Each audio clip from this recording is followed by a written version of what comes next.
देखो, दुख के तीन कारण हैं जिस कारण से आदमी को दुख मिलते हैं: काल, कर्म और स्वभाव।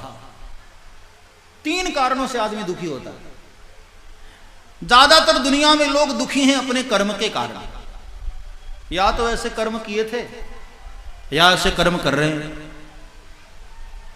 इसलिए दुखी। और कई लोग दुखी हैं अपने काल यानी समय के कारण। बुरा समय आया है इसलिए दुखी। मानस बलीन होत है, समय होत बलवान। समय बड़ा बलवान है प्यारे, बड़े बड़ों को रुला देता है। हाँ,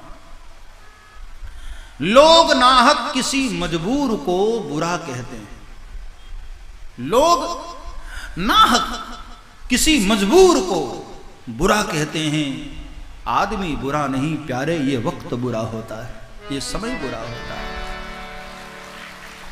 आदमी कौन पाप करना चाहता है? हाँ, ये समय के कुछ तकाजे ऐसे होते हैं जो इंसान से भूल करवा देते हैं, बाकी कौन भूल करना चाहता है? कोई पाप नहीं करना चाहता। हाँ? श्री भरत जी ने मानस में कहा, आरत काहन करई कुकर्म। दुखी व्यक्ति क्या नहीं करता है। लोग नाहक किसी मजबूर को बुरा कहते हैं। आदमी बुरा नहीं, ये वक्त बुरा होता है। आप देखो ना, चोर जब सब मिलकर चोरी करते हैं, कभी कभी किसी के घर चोरी होती है ना, तो 4-5 चोर मिलकर चोरी करते हैं। तो जब पांचों मिलकर चुरा लाए, बाद में जब चोर बंटवारा करते हैं आपस में ना, तब कहते हैं देखो भैया अब ईमानदारी से बंटवारा करना। हाँ, लाए हैं चुरा कर, लेकिन उनको भी ईमानदारी चाहिए। हैं चोर लेकिन पसंद ईमानदारी। ये प्रमाण है कि चोर को भी बेईमानी पसंद नहीं है, भीतर से उसको भी ईमानदारी ही पसंद है। ये तो कुछ मजबूरियां थी बेचारे की, चोरी कर लिया, बाकी ईमानदारी उसको भी पसंद है। भीतर से हमें असत्य पसंद नहीं है।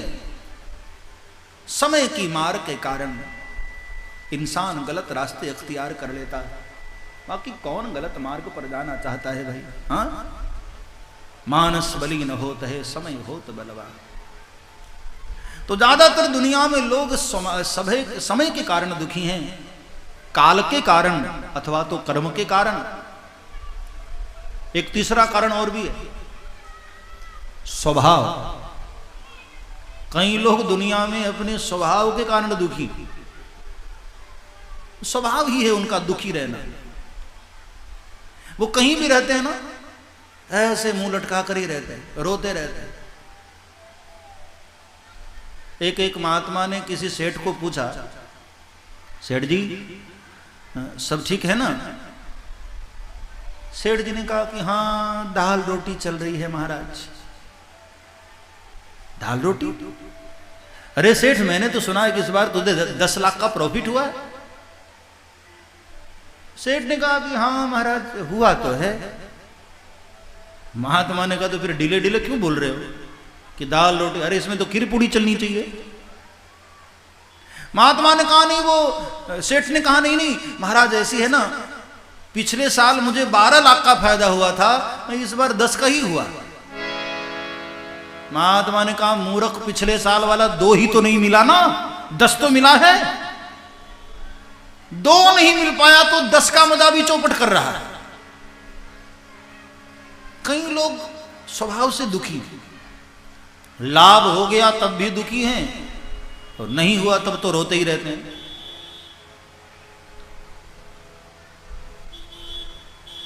एक भाई की शादी हुई तो पत्नी ने यानी घरवाली ने, बहू ने पहली बार भोजन बनाया। भोजन में उसने कढ़ी बनाई। कढ़ी समझती हो माताओं? कढ़ी बनाई उसने। बहुत दिन के बाद उसने बनाया था तो कढ़ी थोड़ी बिगड़ गई, नमक ज्यादा हो गया या जो भी, कढ़ी बिगड़ गई। तो सास जब भोजन करने बैठी फिर तो बहू की खैरियत नहीं। कहां निकल बाहर, ऐसे खाना बनता है, ऐसी कढ़ी बनती है, तेरे बाप ने कुछ सिखाकर नहीं भेजा था। इतना सुनाया बहू को, सास पुराण के जितने श्लोक होते हैं सब सुना डाले। ये जो सास होती है ना उनकी अलग पुराण होते हैं। सारे श्लोक बहू को सुनाए। अब बहू बेचारी से गलती हो गई थी तो सुनना पड़ा उसको। दूसरे दिन फिर से उसने कढ़ी बनाई और आज उसने बहुत नाप तोल कर सब कुछ डाला। और जब सास भोजन करने बैठी, बड़ी स्वादिष्ट कढ़ी थी, फिर नाराज हो गई, बहू इधर आ बाहर। बहू ने कहा माँ जी अब क्या हुआ? बोले आज जैसी कढ़ी तूने बनाई ऐसी कल क्यों नहीं बनाई थी? बहू ने कहा ले बनी तब भी मुसीबत। कई का स्वभाव ही है।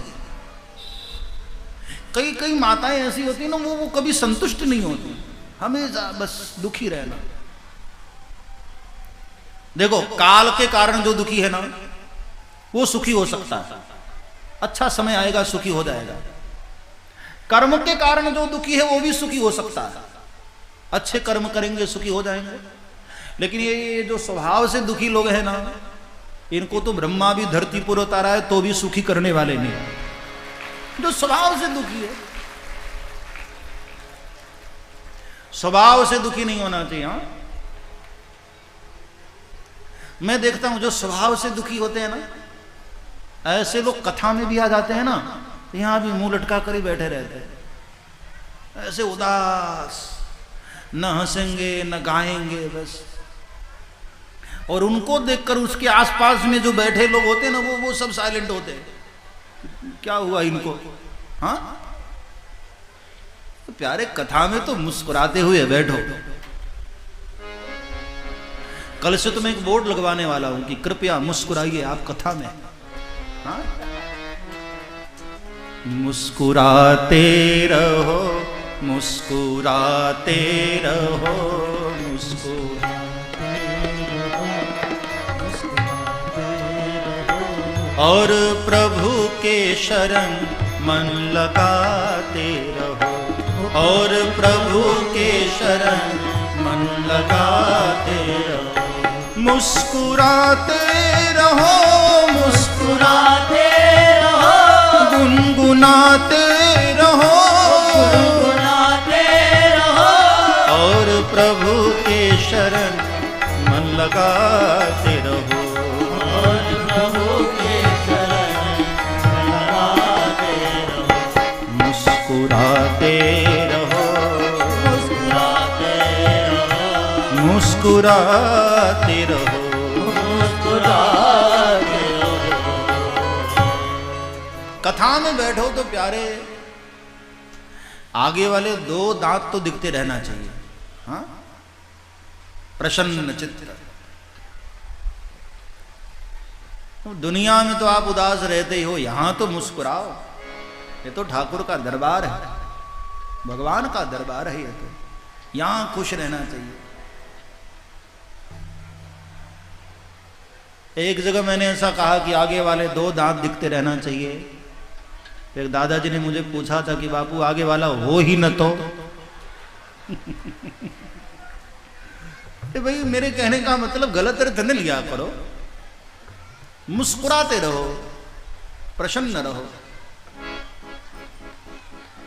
काल कर्म और स्वभाव तीन कारण हैं दुख के।